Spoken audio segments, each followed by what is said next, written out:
সুজয় ইঞ্জিনিয়ারিংয়ের ছাত্র। বয়স ২৪ বছর। উড়িষ্যাতে ৪ বছর হোস্টেলে থেকে ইঞ্জিনিয়ারিং পড়ে একটা সরকারি চাকরি করছে। গত বছরই চাকরি পেয়েছে আর এবছর কলকাতায় ট্রান্সফার হয়েছে। মাঝে মাঝে বাড়ি আসত এবং ৪-৫ দিন থেকে আবার ফিরে যেত। বাড়িতে সুজয়ের মা মালা দেবী থাকে। বছর দুয়েক আগে সুজয়ের বাবা মারা গেছে ক্যান্সারে। সুজয়ের পারিবারিক আয় ভালো নয়।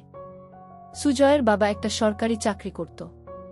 বাবা মারা যাওয়ার পরে সরকার থেকে কিছু টাকা পয়সা পেয়েছিল, যেটা দিয়ে সুজয়ের পড়াশোনা আর ওর মায়ের সংসার কোনোভাবে চলে যাচ্ছে। মালা দেবীর বয়স ৪২ বছর এবং খুব সুন্দর দেখতে, এবং এই বয়সেও নিজের যৌবন ধরে রেখেছে। মালা দেবী স্বামী মারা যাওয়ার পরে একাই থাকত আর মনে মনে ভাবত ছেলের কলকাতায় ট্রান্সফার হওয়ার পরে ছেলের একটা বিয়ে দিয়ে ছেলে বউকে নিয়ে সুখে শান্তিতে থাকবে। মালার এক বান্ধবী সুতপা মালার বাড়ির কিছু দূরেই থাকে। সুতপার স্বামী মিলিটারিতে কাজ করাকালীন মারা যায়। সুতপার একটাই মেয়ে সোমা। সুতপার বয়স ৪০ বছর আর মেয়ে সোমার বয়স ২১ বছর, কলেজ-এ পড়ছে। সুতপার আর্থিক অবস্থা অনেক ভালো, নিজেদের ২ তলা বাড়ি আছে। সুতপা মালাকে বলেছে যে সুজয়ের সাথে সোমার বিয়ে দিতে, কারণ সুজয়কে খুব পছন্দ সুতপার। সুজয়রা ভাড়া বাড়িতে থাকত। একটাই ঘর, রান্নাঘর আর বাথরুম। যেহেতু মালা স্বামী মারা যাওয়ার পরে একাই থাকত তাই কোনো অসুবিধে হয়নি, কিন্তু এবার সুজয় ফিরে এলে একটা ঘরে কিভাবে চলবে সেটাই মালা চিন্তা করছিল। তাই একদিন মালা সুতপাকে এই কথাগুলো বলল। সুতপা সব শুনে বলল, মালা তোকে তো আমি বলেছি সুজয় কলকাতায় ট্রান্সফার হয়ে এলে এক শুভক্ষণ দেখে সুজয় আর সোমার বিয়েটা দিয়ে দেব, আর আমরা সবাই মিলে এই বাড়িতেই থাকব। এত বড় বাড়িতে শুধু আমরা দুজন মা মেয়ে থাকি, তোরাও এখানে চলে এলে সবাই মিলে আনন্দ করে থাকা যাবে। মালা সুতপার কথা শুনে আনন্দে বলল, আমি ছেলে এলে ওর সাথে কথা বলে তোকে জানাবো। কিছুদিনের মধ্যে সুজয় ফোন করে জানালো যে শুক্রবার সে বাড়ি আসছে। প্রায় ৮ মাস পরে সুজয় বাড়ি ফিরছে বলে সেদিন মালা ভালো ভালো রান্না করে রেখেছিল। তারপর স্নান করে একটা ভালো শাড়ি পরে ছেলের জন্য অধীর আগ্রহে অপেক্ষা করছিল। প্রায় ১২টা নাগাদ সুজয় বাড়ির সামনে এসে দরজায় কড়া নাড়ল। মালা দরজা খুলে দেখল ৪-৫টা ব্যাগ হাতে আর কাঁধে নিয়ে সুজয় হাসি মুখে দাঁড়িয়ে আছে। ঘরে এসে ব্যাগগুলো নামিয়েই মাকে ধরল সুজয়। মালা ও সুজয়কে ধরে থাকল কিছুক্ষণ। তারপর ছেলের হাত থেকে নিজেকে ছাড়িয়ে মালা বলল, অনেক বেলা হয়ে গেছে সুজয়, যা স্নান করে নিয়ে আগে খেয়ে নে, তারপর না হয় ব্যাগগুলো থেকে সব বার করবি আর গল্প করা যাবে। সুজয় বলল, ঠিক বলেছ মা, খিদেতে পেট জ্বলছে, আমি তাড়াতাড়ি স্নান করে আসছি, তুমি খাবার বারো। এই বলে সুজয় বাথরুম-এ চলে গেল। ভেতরে দেখল ওর মা ওর জন্য একটা হাফ প্যান্ট আর তোয়ালে রেখে দিয়েছে। তাই দেরি না করে ভালো করে স্নান করে সুজয় হাফ প্যান্ট পরে খালি গায়ে বাইরে এসে দেখল মা খাবার বেডে মেঝেতে বসে আছে। সুজয় মায়ের উল্টো দিকে বসে খেতে শুরু করল। খেতে খেতে মাকে দেখছিল সুজয় আর মনে মনে ভাবল যে মাকে আগের থেকে যেন আরও সুন্দরী লাগছে। মালা সেটা দেখে জিজ্ঞেস করল, কি এত দেখছিস সুজয়? সুজয়, তোমায় দেখছি মা, তোমায় এই শাড়িতে খুব সুন্দর লাগছে। এটা কি নতুন শাড়ি? মালা, না রে, এটা পুরনো শাড়ি, তবে খুব কম পরেছি বলে এটা নতুনের মতো লাগছে। সুজয়, মা, চাকরি তো আমি পেয়ে গেছি, এবার আর তোমার কোনো দুঃখ রাখব না। মালা হেসে বলল, সে আমি জানি সুজয়, আমি এখন অনেক নিশ্চিন্ত যে তুই এবার আমাদের দুজনের সংসার চালাতে পারবি। এই শুনে সুজয় হেসে বলল, সে আর বলতে, আমার সুন্দরী মাকে আমি এবার থেকে সুখে রাখব। সুজয়ের কথা শুনে মালা ও হেসে উঠল। এইভাবে কথা বলতে বলতে দুজনে খাওয়া শেষ করল। মালা থালা বাসন নিয়ে রান্নাঘরে ধোয়ার জন্য চলে গেল। সুজয় হাত মুখ ধুয়ে ঘরে এসে ব্যাগ থেকে জিনিসপত্র বার করতে শুরু করল। একবার রান্নাঘরের দিকে তাকিয়ে ব্যাগ থেকে 2টা খারাপ বই তাড়াতাড়ি বের করে নিয়ে নিজের বইয়ের তাকে লুকিয়ে রাখল। কিছুক্ষণ পরে মালা ঘরে এসে বিছানায় বসল। মালা ছেলের সব জামা প্যান্ট একদিকে সরিয়ে রাখতে রাখতে বলল, তোর সব জামা তো পুরনো হয়ে গেছে, এবার কিছু নতুন কিনে নিস। সুজয়, ঠিক আছে মা, এ মাসের স্যালারি পেয়ে তোমার আর আমার জন্য নতুন ড্রেস কিনব গু। তারপর সুজয় সব জিনিস বিছানা থেকে সরিয়ে মালার মুখোমুখি বসে গল্প করতে শুরু করল। মালা, সুজয়, এখন তোর কিরকম লাগছে? পড়াশোনা করে চাকরি করছিস, এবার কলকাতায় ট্রান্সফার ও হয়ে গেল। সুজয়, সেরকম কিছু না, কিন্তু এবার থেকে তোমার সাথে থাকতে পারবো, এই জন্য আমি খুব খুশি। এই বলে মায়ের কোলে মাথা রেখে শুয়ে পড়ল। মালা ছেলের কথা শুনে খুব খুশি হল আর সুজয়ের মাথায় হাত বুলিয়ে দিতে লাগল। সুজয় শুয়ে শুয়ে মালাকে দেখছিল আর মনে মনে ভাবছিল মাকে সত্যি খুব সুন্দর দেখতে। এইভাবে কিছুক্ষণ থাকার পরে মালা হেসে বলল, সুজয়, এবার সুতপার সাথে কথা বলতে হবে তোর বিয়ের জন্য। সুজয় তখন মায়ের কোল থেকে মাথা সরিয়ে উঠে বসে বসে দুই কাঁধে দু হাত রেখে বলল, না মা, এখন নয়। এখন শুধু আমার সুন্দরী মাকে সুখী করার সময়, বউকে নয় গে। মালা হেসে বলল, আমি তো ভালোই আছি, এবার তোর একটা বউ এসে গেলে আমার অসুবিধা হবে আর তোর অসুবিধা হবে। সুজয় নিজের মুখটা মালার মুখের কাছে এনে বলল, আমাদের কি সুবিধা হবে মা, বউ এলে? মালা, আমার একটা গল্প করার সাথী হবে আর তোর চির জীবনের সাথী হবে। আর সত্যি বলছি, সোমা খুব সুন্দরী আর ভালো মেয়ে, তোকে খুব সুখে রাখবে। সুজয় একটা হামি দিয়ে বলল, আমি তোমায় সুখে রাখব, তাই তোমার আর কিছু লাগবে না। মালা সুজয়ের কথা শুনে একটু চমকে উঠে বলল, ঠিক আছে, এবার তুই একটু রেস্ট নিয়ে নে, আমি একটু বেরোচ্ছি, একেবারে বাজার করে ফিরব। এই বলে মালা উঠে দাঁড়িয়ে নিজের শাড়িটা ঠিক করতে লাগল। সুজয় উঠে দাঁড়িয়ে মাকে দেখতে লাগল। কিছুক্ষণ পরে মালা বাড়ি থেকে বেরিয়ে যেতেই সুজয় দরজা বন্ধ করে ঘরে এসে নিজের আরেকটা ব্যাগ খুলে খুলে মায়ের একটা ছোট জামা দেখে বার করে সেটা নাক দিয়ে গন্ধ নিতে থাকল। সুজয় হোস্টেল থাকাকালীন বন্ধুদের পাল্লায় পড়ে খারাপ বই পড়া শুরু করেছিল। সব সম্পর্কের মধ্যে মা ছেলে নিয়ে গুলো পড়তে বেশি ভালোবাসত। সেই জন্য ৮ মাস আগে যখন বাড়ি এসেছিল তখন মায়ের একটা ছোট জামা লুকিয়ে নিজের সাথে নিয়ে গিয়েছিল। তারপর থেকে হোস্টেলে সুজয় বই পড়তে পড়তে মায়ের ছোট জামাটা হাতে নিয়ে নিজেকে সান্ত্বনা দিত। যেহেতু খুব ক্লান্ত ছিল তাই মাকে চিন্তা করতে করতে কিছুক্ষণের জন্য ঘুমিয়ে পড়ল। তারপর কিছুক্ষণ পরে বাথরুম গিয়ে পেচ্ছাপ করতে গিয়ে দেখল বাথরুম মায়ের একটা ছোট কাপড় ঝোলানো আছে। মালা তাড়াহুড়ো সেটা সরিয়ে রাখতে ভুলে গিয়েছিল। সুজয় পেচ্ছাপ করে সেটা নিজের নাকে শুকে বুঝল এটা মায়ের ব্যবহার করা। সেটা মালা ধুতে ভুলে গেছে। সুজয় অনেকক্ষণ সেটা নাকে নিয়ে নিজের গন্ধ শুকতে লাগল। এবার নিজেকে আর কন্ট্রোল করতে না পেরে হাতের কাজে লেগে গেল। প্রায় 15-20 মিনিট ধরে চলল সেই কাজ। তারপর সেটা যেখানে ছিল সেখানে রেখে নিজেকে পরিষ্কার করে ঘরে এলো। মনে মনে অপরাধ বোধ হচ্ছিল নিজের মাকে নিয়ে এরকম ভাবতে, কিন্তু ও এটা বুঝতে পারল আজ সব থেকে বেশি তৃপ্তি পেয়েছে। কিছুক্ষণ পরে সুজয়ের পাপবোধ আরও গাঢ় হল আর ভাবতে লাগল কিভাবে মাকে আরও কাছে পাওয়া যায়। এইসব ভাবতে ভাবতে সন্ধে হয়ে গেল আর ঠিক তখন দরজায় আওয়াজ হল। সুজয় দরজা খুলে দেখল মালা দাঁড়িয়ে আছে দু হাতে দুটো বাজারের ব্যাগ নিয়ে। সুজয় সঙ্গে সোজা মায়ের হাত থেকে ব্যাগ দুটো নিয়ে রান্নাঘরে রেখে এক গ্লাস জল নিয়ে মালাকে দিল। মালা বিছানায় বসে জলটা খেয়ে জিজ্ঞেস করল, সারা দুপুর আর বিকেল কি করলি সুজয়? একটু ঘুমিয়েছিলিস তো? সুজয়, হ্যাঁ মা, অল্প ঘুমিয়েছিলাম গো। মালা, ভালো করেছিস, আমি একটু ফ্রেশ হয়ে তোকে চা করে দিচ্ছি, তোর জন্য কাটলেট এনেছি। এই বলে মালা তোয়ালে নিয়ে বাথরুম চলে গেল। সুজয় তখন মাকে সারপ্রাইজ দেবে বলে নিজেই রান্নাঘরে গিয়ে চা বানাতে শুরু করল আর বাজারের ব্যাগ থেকে সব কিছু রান্নাঘরে যথাস্থানে রেখে কাটলেট দুটো একটা ডিশ রাখল। বাথরুম ভেতর থেকে মায়ের স্নান করার শব্দ শুনতে শুনতে সুজয় চা বানাচ্ছিল। এদিকে স্নান করতে করতে মালা হঠাৎ দেখে তার ছোট কাপড়টা দড়িতে ঝুলছে, সঙ্গে সঙ্গে চমকে গেল আর মনে মনে ভাবল, সব কিছু ঠিক জায়গা রেখে আসল জিনিসটা তাই বাথরুম ফেলে গিয়েছিল। সুজয় যে কি ভেবেছে কে জানে। নিজেকেই কিছুক্ষণ বকা দিয়ে স্নান করে তোয়ালেটা দিয়ে নিজেকে জড়িয়ে মালা বাথরুম থেকে ঘরে এসে দেখল সুজয় একটা ট্রে 2 কাপ চা আর কাটলেট সাজিয়ে বসে আছে। মালা হেসে বলল, বাহ, একবার চা বানিয়ে মায়ের জন্য অপেক্ষা করছিস, খুব ভালো। বউকে তুই খুব সুখে রাখবি গু। সুজয়, এখন তো মাকে সুখী করি, তারপর অন্য কেউ। মালা আলমারি থেকে একটা শাড়ি নিয়ে সুজয়কে বলল, আমি দরজাটা ভেজিয়ে দিয়ে রান্নাঘরে শাড়িটা পরে আসছি। সুজয় এগিয়ে গিয়ে মালার হাত ধরে বলল, তুমি এই ঘরে চেঞ্জ করে নাও, আমি রান্নাঘরে যাচ্ছি, তোমার হয়ে গেলে আমায় ডেকে নিও গিয়ে। এই বলে সুজয় ঘরের দরজাটা ভেজিয়ে দিয়ে বাইরে অপেক্ষা করতে লাগল। ছেলের ব্যবহারে মালা খুব খুশি হয়ে ঘরেই ড্রেস চেঞ্জ করতে লাগল। সুজয় দরজাটায় একটু ফাঁকা রেখে ভেজিয়ে রেখেছিল যাতে সেই ফাঁক দিয়ে ঘরে ভেতরটা দেখা যায়। সুজয় দরজার ফাঁকে চোখ রাখতেই ভিতরের দৃশ্য দেখে হতভম্ব হয়ে গেল। এদিকে মালা ততক্ষণে শাড়িটা পরে নিয়ে সুজয়কে ডাকল ঘরের ভেতরে আসার জন্য। সুজয় মায়ের ডাক শুনে একটু চমকে গিয়ে ঘরে ভেতরে এলো এবং হঠাৎ খেয়াল করল ওটা শক্ত হয়ে দাঁড়িয়ে আছে। কোনো ক্রমে এক হাত দিয়ে সামাল দিয়ে বিছানায় বসল। মালা তখন আয়নার সামনে দাঁড়িয়ে চুল আঁচড়াচ্ছিল, তাই ছেলের দিকে খেয়াল করেনি। সুজয় মালাকে ডাকল, সোমা, চা আর কাটলেট ঠান্ডা হয়ে যাবে, খেয়ে নাও আগে গু। মালা, ঠিক আছে, চল খেয়ে নি গি। এই বলে বিছানায় এসে সুজয়ের মুখোমুখি বসল। দুজনে একসাথে কাটলেট আর চা খেতে লাগল। মালা, বাহ সুজ, চাটা তো খুব ভালো বানিয়েছিস। সুজ, তোমার ভালো লেগেছে মা?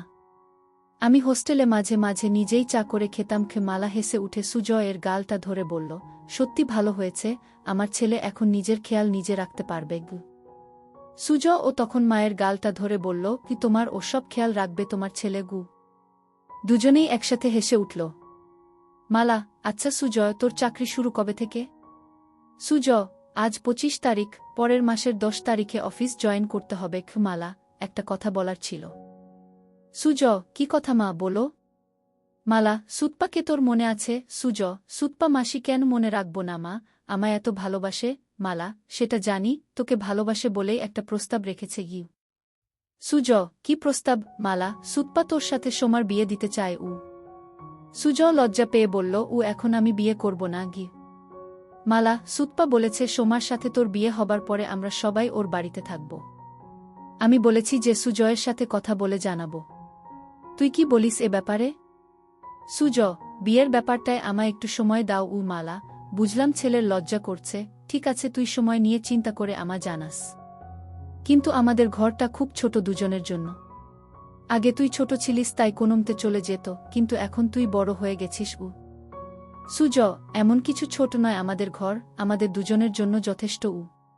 মালা, কিন্তু তোর অসুবিধে হবে, আমি যখন কাপড় চেঞ্জ করব তখন তোকে বাইরে অপেক্ষা করতে হবে, এছাড়াও এই একটা বিছানায় দুজনের হবে না।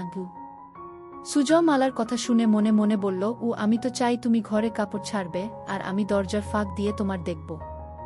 মালা সুজয়ের দিকে তাকিয়ে বলল, কি ভাবছিস এত? কি করবি সেটা তো বল। সুজ সঙ্গে সঙ্গে বলল, না কিছু ভাবছিলাম না, তবে এখন ওখানে যাব না, কিছুদিন চাকরি করে স্যালারি জমিয়ে তারপর না হয় যাওয়া যেতে পারে। মালা, ঠিক আছে, তোর যেটা ভালো মনে হয় সেটাই হবে। ঠিক আছে, তুই টিভি দেখ, আমি রাতের রান্নাটা করে নিই। এই বলে মালা চায়ের ট্রেটা নিয়ে রান্নাঘরে চলে গেল। সুজ টিভি দেখতে লাগলো, কিন্তু ভালো লাগছিল না। তাই সুজ রান্নাঘরে গিয়ে দেখল মা এক মনে গুন গুন করে গান গাইতে গাইতে রান্না করছিল। সুজ মাকে ধরে একটা হামি দিয়ে জিজ্ঞেস করল, মা আজ কি রান্না করছ? মালা চমকে উঠে হালকা হেসে বলল, আজ ডিমের ঝোল, ভাত আর আলু পোস্ত। সুজ মায়ের কানে কানে বলল, তোমার হাতের রান্নার কোনো জবাব নেই মা।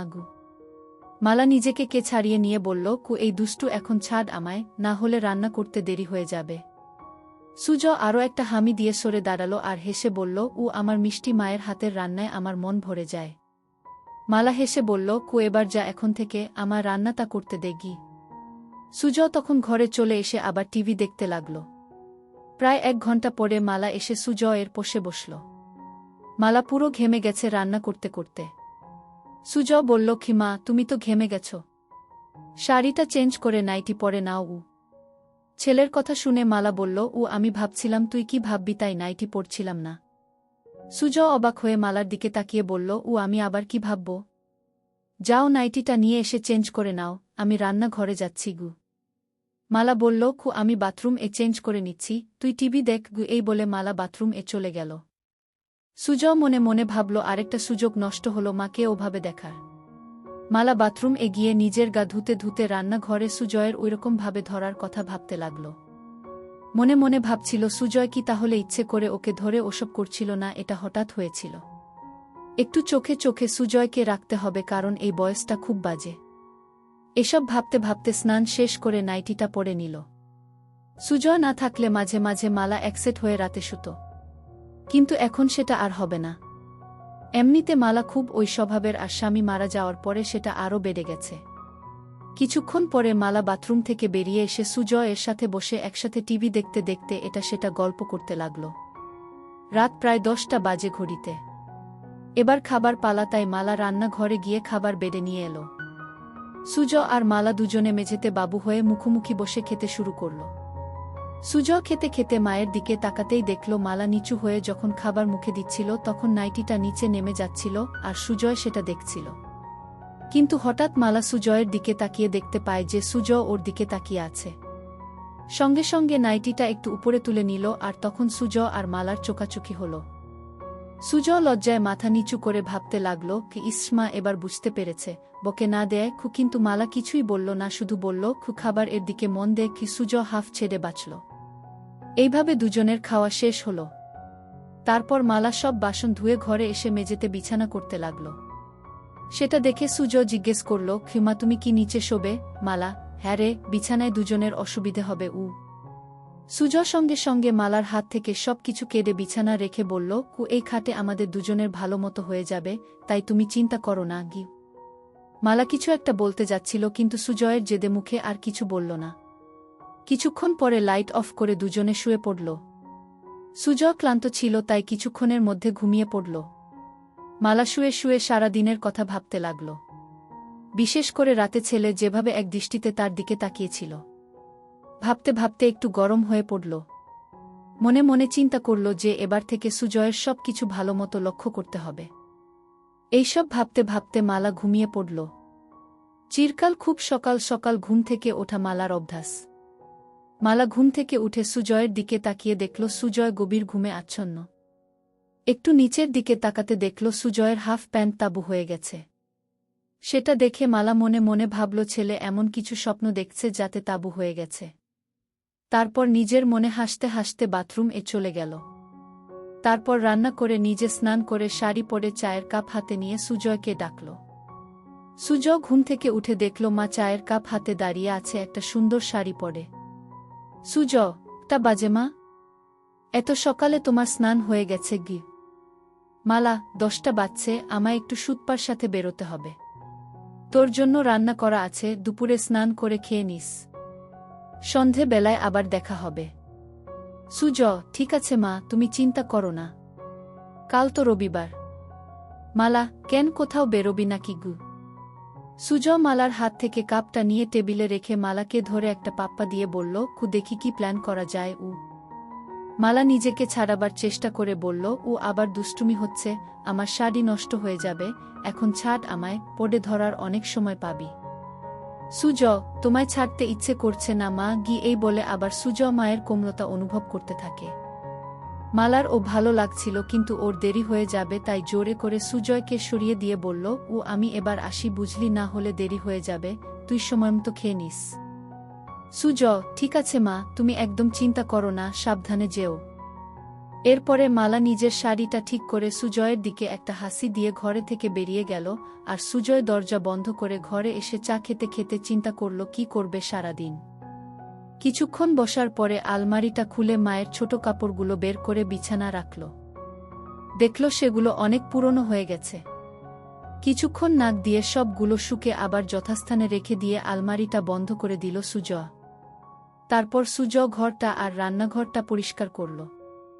সুজয় মনে মনে একটা মতলব করল কি করে মাকে প্রতিদিন একসেট দেখা যায়, কারণ শাড়ি চেঞ্জ করার সময় বেশিক্ষণ দেখা যায় না। তাই ভাবল বাথরুম একটা ফুটো করতে পারলে স্নান করাটা ভালো মতো দেখতে পাবে। একটা হাতুড়ি আর পেরেক নিয়ে বাথরুমের দরজায় সুজয় একটা ফুটো করে দিয়ে দেখল যে ফুটোটা একদম সঠিক জায়গায় হয়েছে, যেখান থেকে ভিতরের দৃশ্য স্পষ্ট দেখা যাবে। তারপর স্নান করে খেয়ে নিয়ে একটু ঘুমোতে গেল সুজয়।